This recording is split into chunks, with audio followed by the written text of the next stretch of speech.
Pode aplaudir o Senhor. Aleluia. Antes de você sentar, dá uma olhadinha para a pessoa que está do seu lado aí, com os olhos, fala um oi, assim, né? Ei, quanto tempo, não dá para sorrir. Ou se sorrir, não dá para aparecer, mas a gente vê nos olhos. Glória a Deus. Aleluia. Não importa como Deus vai agir nessa noite, amém? Hã? Não importa como Deus vai agir nessa noite, amém? É você que vai abrir esse coração seu, a sua mente, para entender o que Deus vai fazer na sua vida.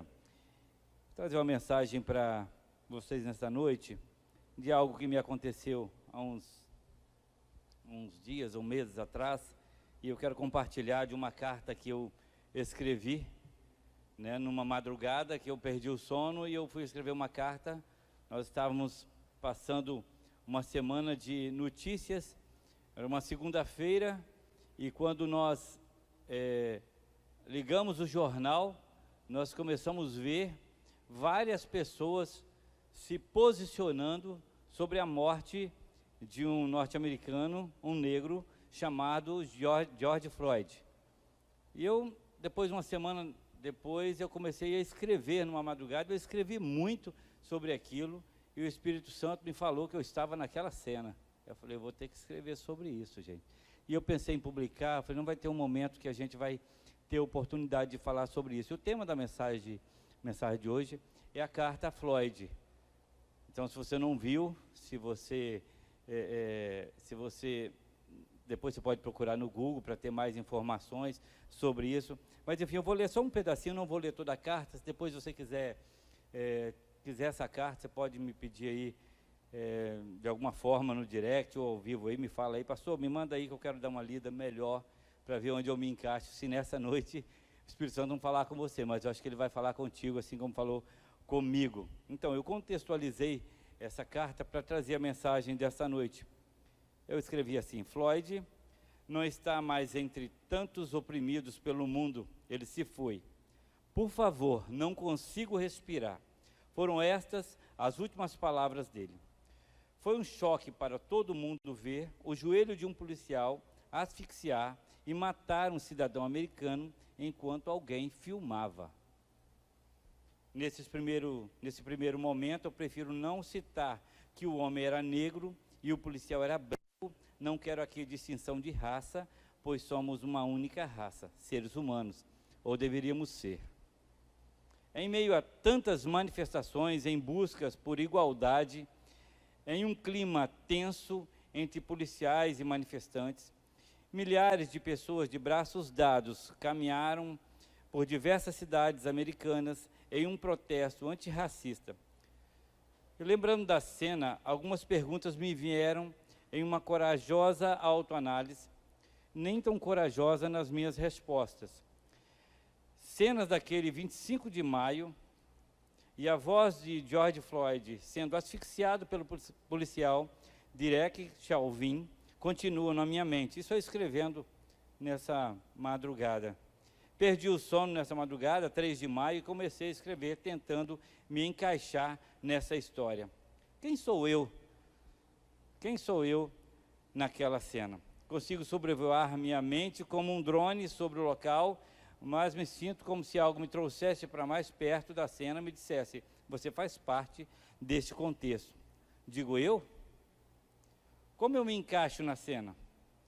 Então, eu consegui ver 4 tipos de pessoas nessa cena. Eu queria compartilhar a palavra de Deus para o seu coração nesta noite. A primeira categoria de pessoas que eu consigo observar nessa cena é uma multidão. Okay? A multidão, talvez, a mesma multidão que indo nas ruas daquela cidade, a mesma multidão que de braços dados, enfrentando policiais e questionando as leis norte-americanas, e talvez a mesma multidão que eu e você nos encaixamos de alguma forma, porque na multidão não tem questionamento, na multidão ninguém é de ninguém, na multidão não tem o porquê estar ali, a multidão caminha por causa da multidão. A multidão começa a se aglomerar e ir em direção, e alguns nem sabem por que estão ali. O que a multidão quer é o que a maioria quer, ser feliz. O que a multidão quer, por achar isso sobre essa felicidade, pensam que tudo se resume em trabalhar, em consumir, em conquistar, e trabalhar e conquistar mais coisas, e trabalhar e comprar outra coisa. E eu trabalho e compro mais uma coisa, e mais uma coisa. Essa é a visão da multidão. Sempre por conquistar algo, comprar, consumir. E por isso não tem tempo para as pessoas, para a família, para o próximo. O ter ficou melhor do que o fazer. O ter algo para mim ficou melhor do que eu fazer algo por alguém, ou ter uma ação em direção a alguém. Enfim, os olhos enxergam, mas não querem ver. Sabem que existe uma necessidade, mas não querem ver. A multidão, olha, é como a multidão que seguia Jesus, e estavam ali pelo que ele podia oferecer, pelo que ele podia dar, pelos milagres que ele podia fazer, pelos cegos que agora estavam vendo, pelos aleijados que agora andavam, pelos surdos que ouviam, pelos que falavam, pelos que eram ressuscitados, pelo pão, pelo peixe que ele multiplicava. A multidão ia sempre atrás de algo. A multidão olha para Jesus, mas não consegue compreender que está diante deles o Deus encarnado. A multidão olha para Jesus, e a multidão apenas vê Jesus, empurra Jesus, mas não toca em Jesus. Eu me lembro da mulher do fluxo de sangue, e havia uma multidão que empurrava, que encostava, que esbarrava em Jesus. Mas no meio da multidão tinha uma mulher que não empurrou, não esbarrou em Jesus por acaso, ela tocou em Jesus. Há uma grande diferença nas pessoas que estão por estar, estão empurrando, estão querendo algo. Enfim, Jesus se compadece das multidões, porque Jesus sabe que as multidões estão caminhando, muitos, a passos largos para o inferno. Jesus se compadece das multidões, e em muitas orações ele falou isso. Em Mateus 14, versículo 14, Jesus viu uma grande multidão, e possuído de íntima compaixão para com ela, curou os seus enfermos. Eu estou lendo os evangelhos, e fiquei maravilhado esses dias, sobre alguma coisa que a gente leu, a gente novamente aparece para a gente, e de repente eu encontrei texto que não foi apenas uma mulher que tocou em Jesus. Muitas pessoas tocavam em Jesus, porque saía poder dele. Viam pessoas de diversas cidades, de diversos lugarejos, de longe e de perto, de aldeias e de grandes cidades, traziam seus doentes para que Jesus impusesse as mãos e os curasse. E muitos vinham para tocar naquela manipulação, conversando, digo manipulação gospel, né? Vou dar um jeitinho para chegar perto dele e vou tocar, porque de Jesus emanava poder no meio da multidão. Aleluia. A multidão, as pessoas estão caminhando e nem sabem por que estão ali. Mas Deus se compadece da multidão. E a nossa mente, irmãos, ficou condicionada à mídia que a gente olha, e ter a mesma opinião da multidão. De tudo que se fala, a multidão começa a ser uma única voz, e a voz do povo não é a voz de Deus. Na grande maioria, a voz da minoria é a voz de Deus. Nós tínhamos 12, a Bíblia tem 12 espias que foram olhar a terra. 2 era o desejo da vontade de Deus, 10 não era. Sempre na multidão há mais erro, sempre na minoria, aquele que tem uma visão, aquele que busca do Senhor orientação, sempre são menos. Mas enfim, se você está nessa multidão nesta noite, eu te convido a você a parar um pouco, e a olhar onde você está nessa noite, e a olhar para onde você está indo, aonde você quer chegar com isso, para onde você quer que a sua família chegue com essa situação, aonde você quer chegar com os seus estudos, onde você quer chegar com as suas conquistas, aonde você quer chegar, para onde você está indo. Você está caminhando para algum lugar. Como vai ser você daqui a 10 anos? Como vai ser você daqui a 15, 20, 30 anos? A multidão pensa muito no agora, no receber. Eu quero logo, eu quero o fast food, eu quero rapidinho, delivery, liguei, chegou, é rápido. A multidão não quer experiência, não quer viver, não quer. Então, se você está nessa condição, nessa noite eu te convido a você a rever os seus conceitos. E eu espero que o Espírito Santo fale ao seu coração, para que você tome uma postura nessa noite. Uma virada na sua vida, eu creio que você pode dar nesta noite. Eu creio que o Espírito Santo pode te colocar no lugar, para você compreender, e você ter uma visão ampla do que é a sua vida hoje, e do potencial que você tem para ser usado por Ele nesse tempo. Amém? Uma outra pessoa que eu vi naquela cena, foi o cinegrafista, alguém que filmava. E sempre nessas tragédias, chega alguns vídeos de tragédia para a gente, às vezes, alguns abençoados mandam. Eu nem gosto de receber vídeo de tragédia, tá? Se você me manda para o pastor Jabes, pastor Giovanni, outros pastores, para mim não precisa mandar não. Mas algumas pessoas mandam. Tem sempre alguém filmando uma tragédia. Tem sempre alguém observando uma tragédia. Tem sempre alguém para poder contar a história depois. Então existem também essas pessoas que estão filmando, são os passivos, que insistem em justificar, que insistem em não assumir a sua responsabilidade. São os passivos que vivem, às vezes até dentro das igrejas, que têm um cargo ou têm uma situação que poderiam mudar algo, mas não mudam e não fazem. Essa pessoa é representada, esse cinegrafista, pelos passivos que olham à sua volta. E a palavra no grego, no latim, para passividade é passivitate. O termo fala de a falta de reação quando nós deveríamos agir em nosso benefício ou de outra pessoa. A passividade fala disso, de você ignorar as coisas que estão à sua volta. A passividade fala de você não tomar nenhuma atitude. Nós seremos cobrados por nossa consciência. Ou o Espírito Santo vai falar ao seu coração sobre a falta de ação, sobre a inércia, sobre a passividade, são pessoas que não mentem, mas espalham um fake news. São pessoas que não contam piadas pornográficas, mas emprestam os ouvidos para ouvir as piadas pornográficas. São pessoas que dizem, eu não sou racista, mas contam piadas de negros. São passivos. Talvez você se veja nessa cena como esse cinegrafista. O passivo, ele é indiferente.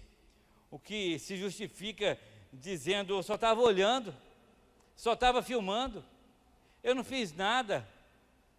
Pecado a gente poder fazer o bem e não fazer. A Bíblia diz que é pecado. A gente tem a oportunidade de abençoar alguém e não abençoa, isso é pecado. Pecado não é só quando você transgride uma lei. Aliás, quando você deixa de fazer o bem, você transgride uma lei divina. É uma ordem de fazer o bem a todas as pessoas. E às vezes somos passivos a isso e justificamos a nossa passividade quando alguém, mas eu não falo mal das pessoas, mas eu compartilho o meu ouvido. Eu sou passivo.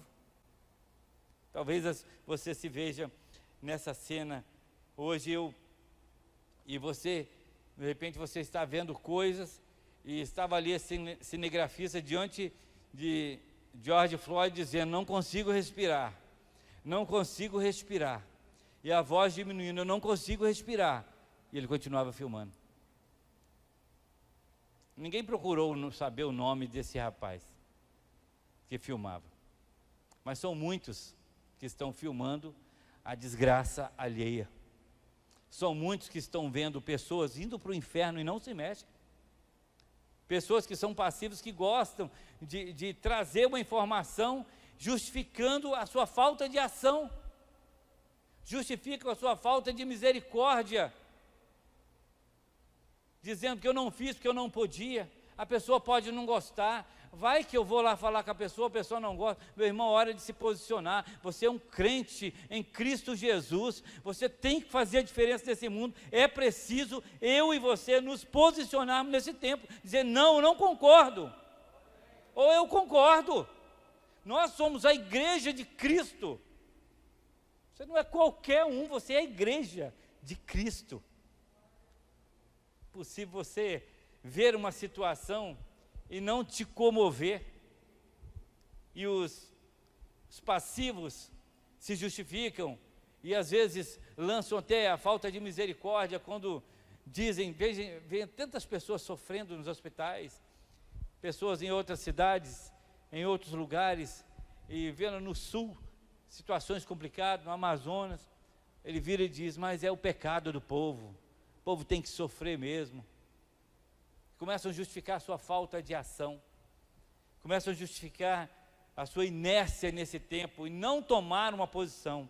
Mas eu e você, como igreja do Senhor, esse é o tempo de nós tomarmos uma posição.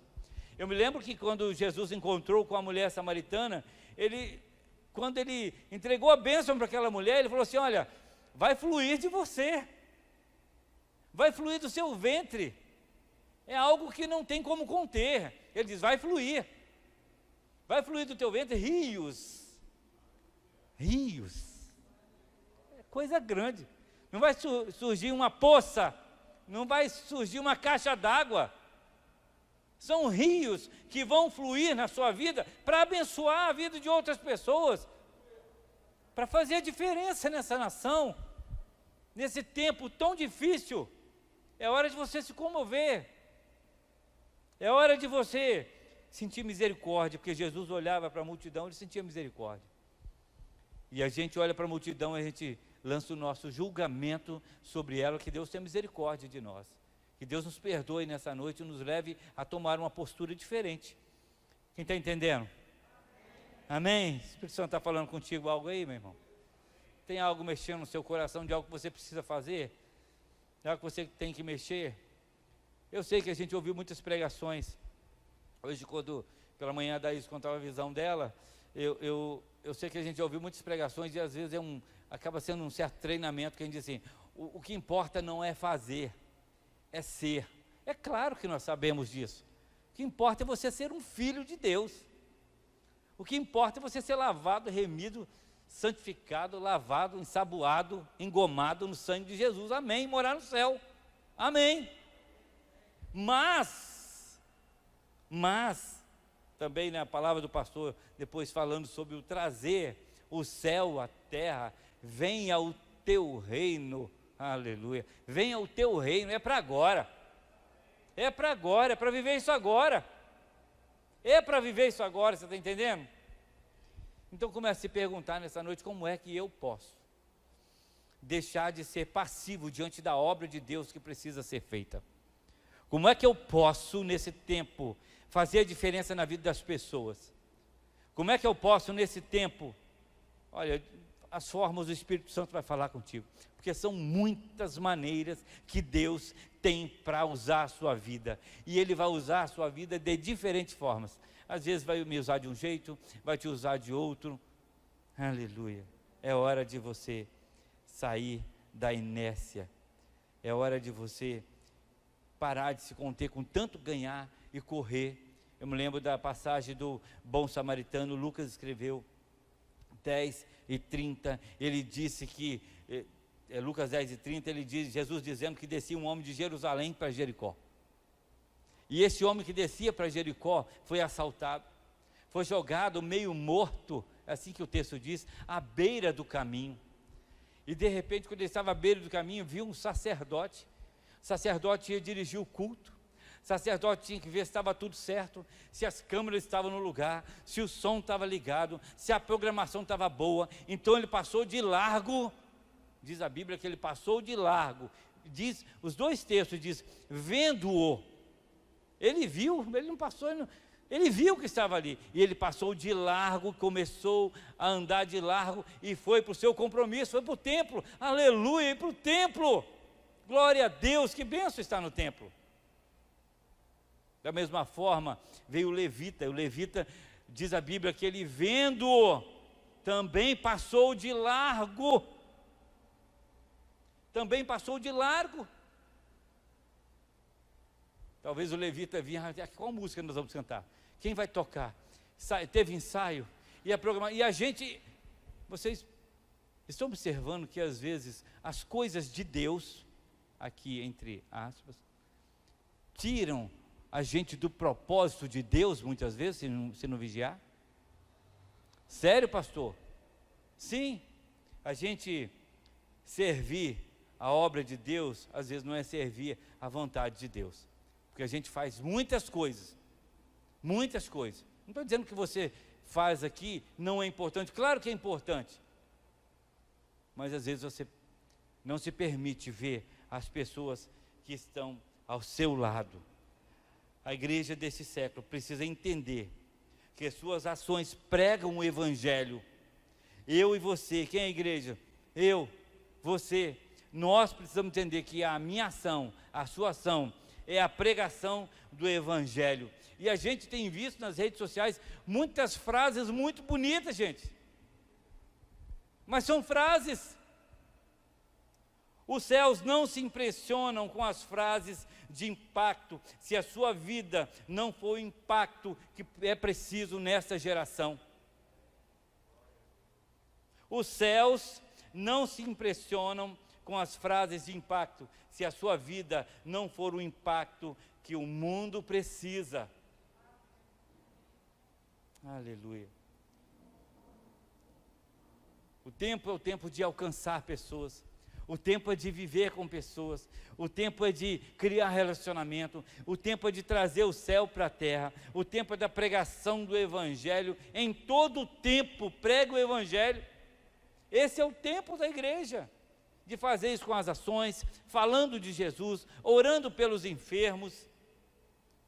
Paulo escreveu aos Filipenses dizendo: mas o que importa, contanto que Cristo seja anunciado de toda a maneira. O que importa? Contando que vai fazer a obra de Deus, contando que Jesus seja anunciado de toda a maneira. Vai trabalhar contando que, aleluia, Cristo seja anunciado. Vai fazer uma faculdade contanto que Cristo seja anunciado. Você está entendendo?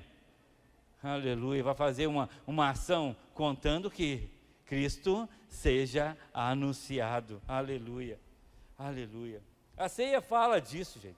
A ceia fala de anunciar a vinda de Jesus até que Ele venha. Amém? Anunciar até que Ele venha. Quando eu participo da ceia, eu estou dizendo para mim mesmo: Jesus está voltando. Amém? E quando eu saio daqui, eu vou dizer para outras pessoas: Jesus está voltando. Aleluia. Parece que a ceia é só para a gente, né? Não é para você lembrar que Jesus está voltando. E se você lembra, você vai falar para as pessoas. A terceira pessoa que eu quero colocar nessa cena aqui é o próprio George Floyd, o negro. Então, no mundo existem pessoas sendo pressionadas pelo sistema, existem pessoas sendo pressionadas pelos chefes, pelos políticos, pelos governadores. No mundo existem pessoas que são humilhadas, que são feridas. Existem pessoas que estão ferindo pessoas e você não tem como ir contra, porque eles fazem as leis e o sistema oprime os mais fracos. E quando você vai para o Antigo Testamento, havia um cuidado tão grande com a nação de Israel, referente ao órfão, referente à viúva, referente ao estrangeiro. Havia um cuidado tão grande que quando você vai ler sobre Sodoma e Gomorra, as pessoas só lembram do pecado da homossexualidade que havia naquele lugar, mas havia ali a falta de misericórdia. A falta de misericórdia mexeu com Deus. E os profetas vão dizer que eles esqueceram, eles jogavam juros pesados em cima dos mais fracos, a balança era pesada para eles, e os profetas vão acusar aquela nação de viver a falta de misericórdia naquele tempo. E é assim que acontece às vezes nesses dias, porque o diabo tem encontrado espaço dentro do sistema, dentro das pessoas, e a Bíblia diz que ele veio matar, ele veio como ladrão matar, veio roubar, ele veio destruir, e ele tem usado as suas artimanhas, as suas bandejas, e as pessoas estão sendo asfixiadas, mortas pelo pecado, nesse tempo. Talvez você se sinta assim, oprimido, sem conseguir servir a Deus, como se o diabo estivesse te pressionando com o joelho, como se o diabo estivesse te amassando, e quando estou numa luta parece que vem outra, e está difícil, e você se sente meio que sem respirar. Mas a Bíblia diz também, João 10, que Jesus, ele diz: eu vim para que vocês tenham vida, para que vocês tenham vida em abundância. É o tempo de você começar a viver algo de Deus para esse tempo. É hora de você gritar por salvação. Se você já foi salvo, é hora de você gritar glorificando a Deus por essa salvação. É o tempo de você regozijar no Senhor. Deus está caminhando para cessar essa grande luta na sua vida, você tem que crer nisso. Deus está caminhando para te dar o escape, para não ficar alguém apenas filmando. Deus vai levantar pessoas para intervir na sua situação, vai usar pessoas para te abençoar. É o tempo, é hora de eu e você como igreja parar de viver só as coisas bonitas. Eu fui essa semana ao supermercado. Lá em casa a gente gosta muito de supermercado, tem gente que detesta, né? Eu e minha esposa a gente gosta muito.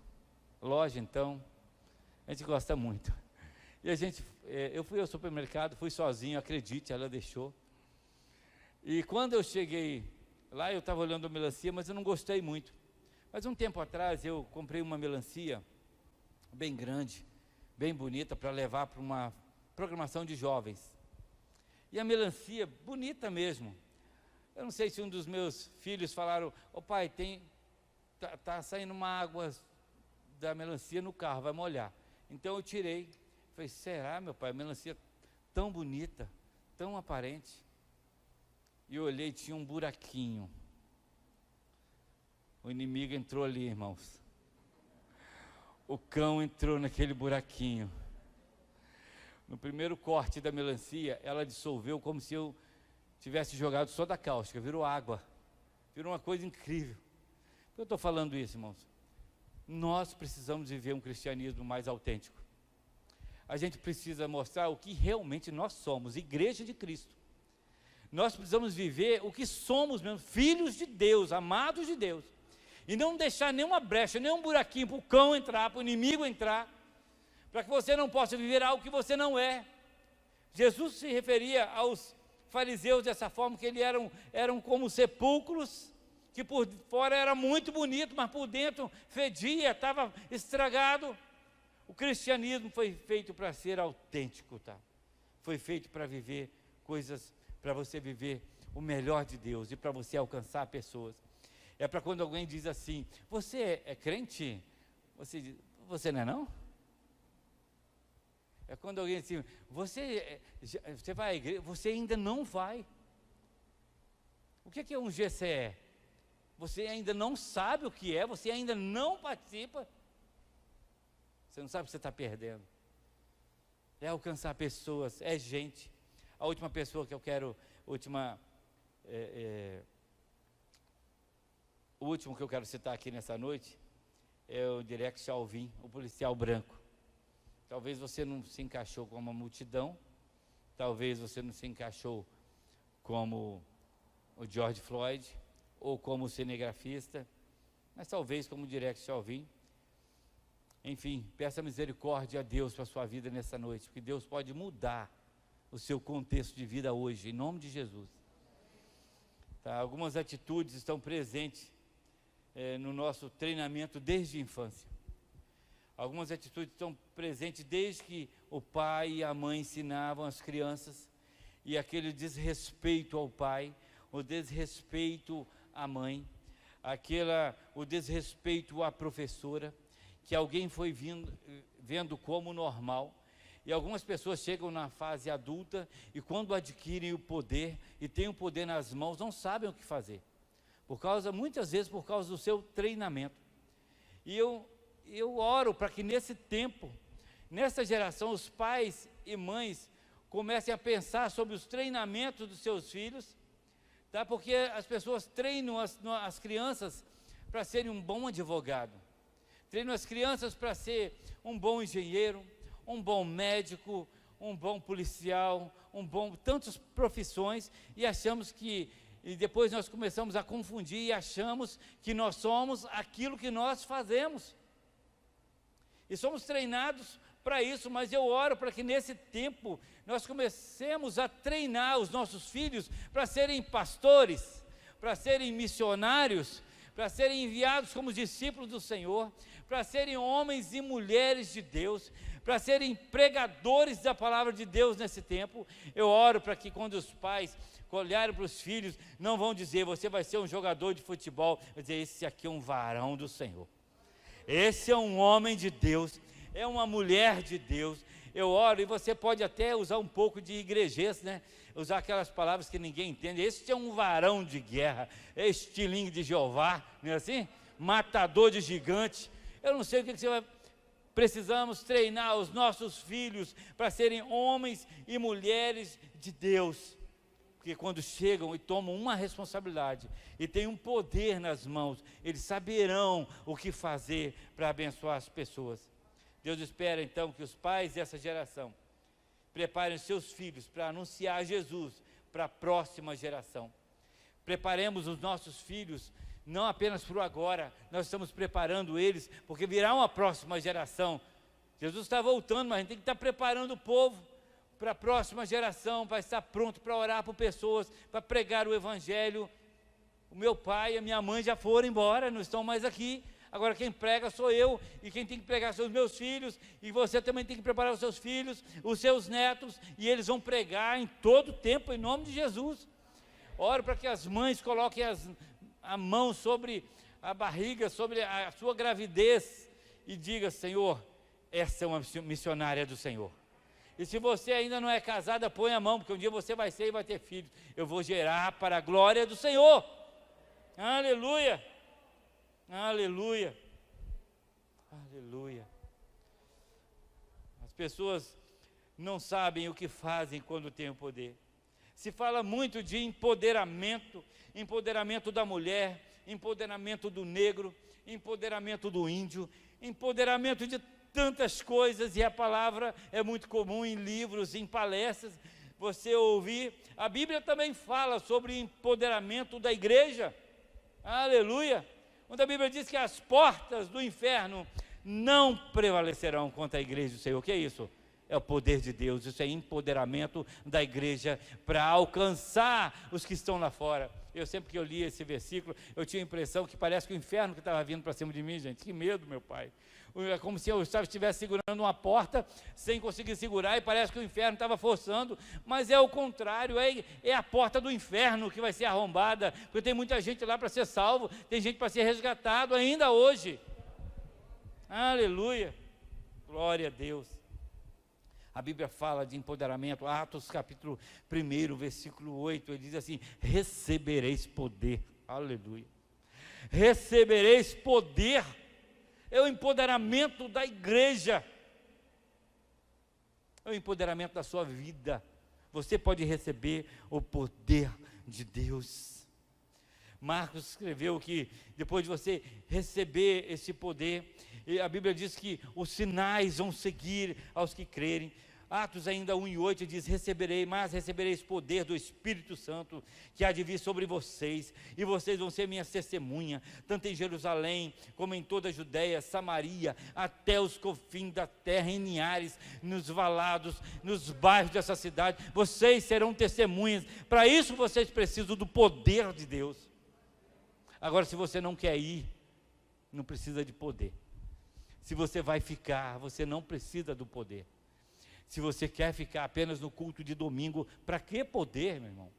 Se você quer apenas participar de uma live por semana, para que poder? Mas se você é impulsionado pelo Espírito Santo, pastor, eu quero abrir o meu GCE, você precisa do poder de Deus.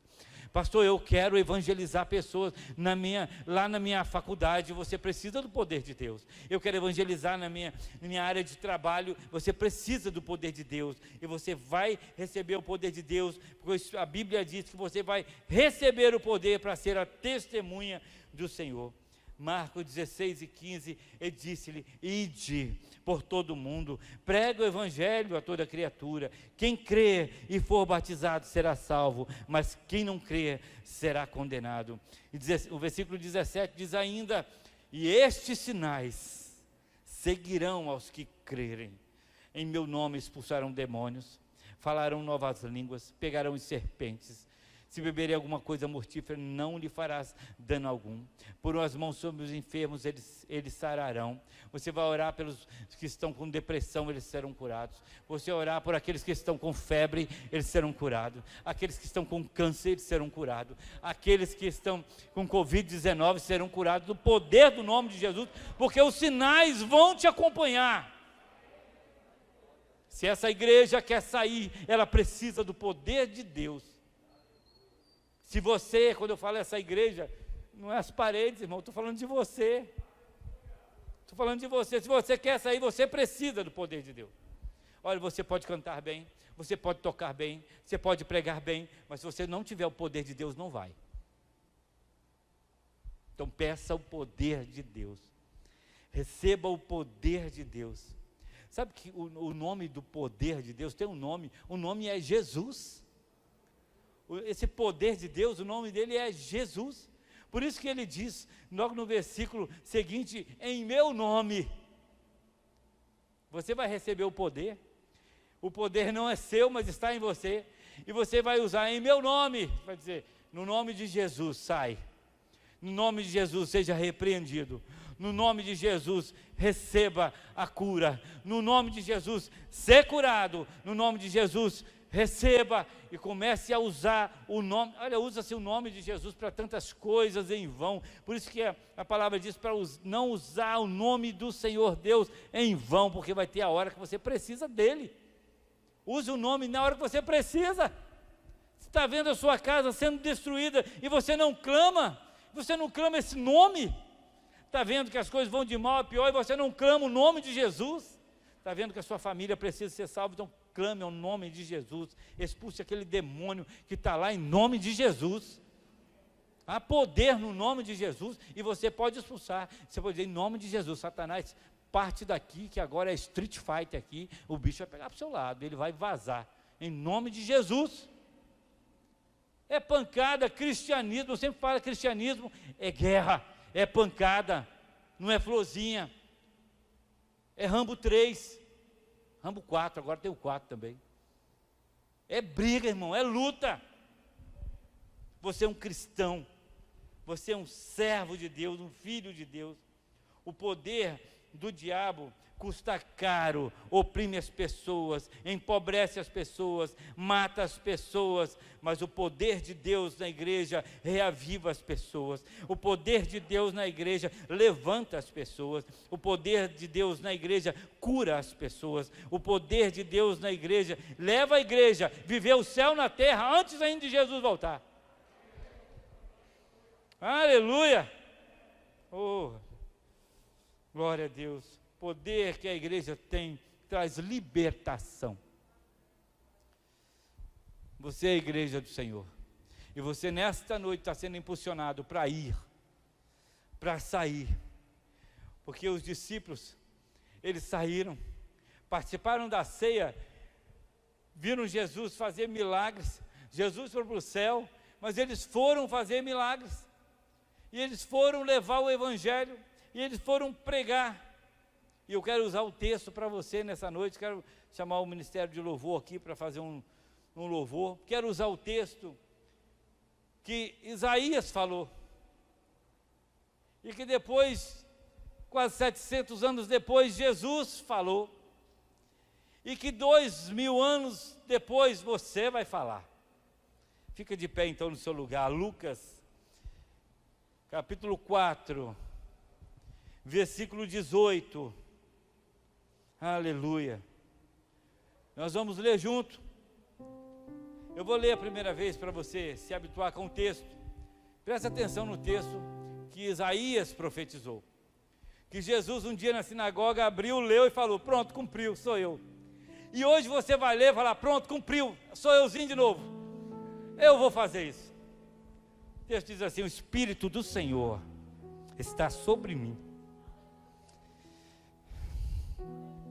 pois me ungiu para evangelizar os pobres, enviou-me a curar os contritos de coração, a proclamar liberdade aos cativos, a restauração das vistas aos cegos, por liberdade os oprimidos, e anunciar a vinda de Jesus.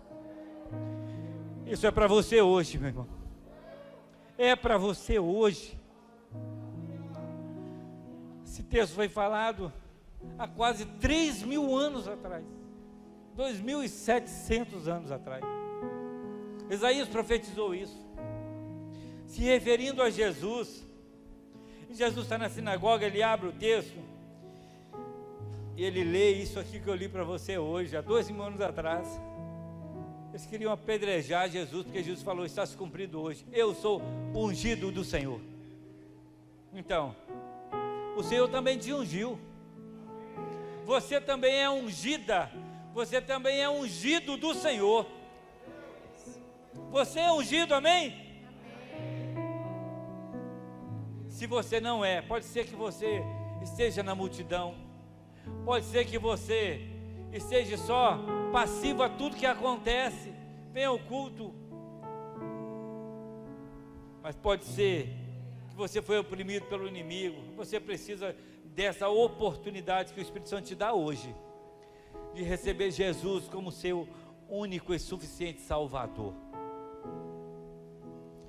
Então eu quero orar antes de ler esse texto, porque algumas pessoas vão tomar a decisão recebendo Jesus como Senhor e Salvador de suas vidas, e depois que você tomar essa decisão, recebendo Jesus, então, aí nós vamos orar, e você vai fazer a sua oração. Então feche seus olhos aí, você que está aqui na igreja, você que está em casa. Você que está em casa, se você está recebendo Jesus como o Senhor e Salvador da sua vida, você que está em casa, que se você está tomando uma decisão por Cristo hoje, marque aí na rede social, põe uma mãozinha, faz um sinal, põe o seu telefone, a igreja vai entrar em contato com você, o pessoal da mídia fica de olho aí se alguém vai colocar o telefone, tá? Se você está em casa, de repente você está num lugar onde você não consegue fazer essa oração, vai no quarto agora, vai no banheiro, faz em algum lugar, faz uma oração. Eu quero orar por sua vida. Feche seus olhos, você que está aqui na igreja, você que está em casa. Pai, em nome de Jesus, eu oro por pessoas agora que estão tomando essa decisão, te recebendo como Senhor, como único Senhor e único Salvador. Oro, Senhor, porque o Senhor vai usar a vida dessa pessoa, deste irmão, desta irmã, para ser testemunha do Senhor onde ela estiver. Eu oro assim, no nome de Jesus. Tem alguém aqui na igreja que quer fazer essa oração, nunca fez? O que fez agora? Levanta a sua mão se você estiver aqui, fez essa oração a primeira vez, recebendo Jesus como Senhor da sua vida. Tem alguém aqui na igreja? De repente você, pastor, minha primeira vez que eu fiz essa oração. Então, porque você vai fazer mais uma agora, você vai ler um texto bíblico comigo. Tem alguém? Aqui não? Aleluia. De repente você fez, está constrangido, quer falar depois, pode falar. Vamos orar pelas pessoas que estão em casa. Então vamos ler junto, irmãos. Coloca aí para nós. Aleluia. Você vai ler como ungido do Senhor, tá? Você tem que ler como ungido do Senhor. Lucas 4 e versículo 18. Leia com oração de crente, oração poderosa, oração, aleluia, glória a Deus. Lucas 4, versículo 18, vamos lá? O Espírito está, porque me, para pregar.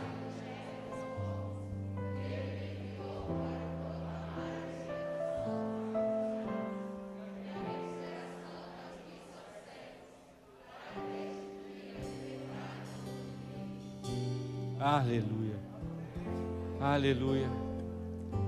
promulgar a época da graça do nosso Senhor. Eu queria que você fizesse assim. Eu vi alguns irmãos fazendo. Nós vamos ler mais devagar um pouquinho. Eu queria que você colocasse a mão na sua cabeça. Vamos ler um pouco mais pausado. O Espírito do Senhor está sobre mim, porque me ungiu para pregar o Evangelho aos pobres. Ele me enviou a proclamar a liberdade dos aprisionados e a recuperação da vista aos cegos, para restituir a liberdade aos oprimidos e promulgar a época da graça do Senhor. Amém? Aleluia! Você pode aplaudir o Senhor? Vamos louvar o Senhor.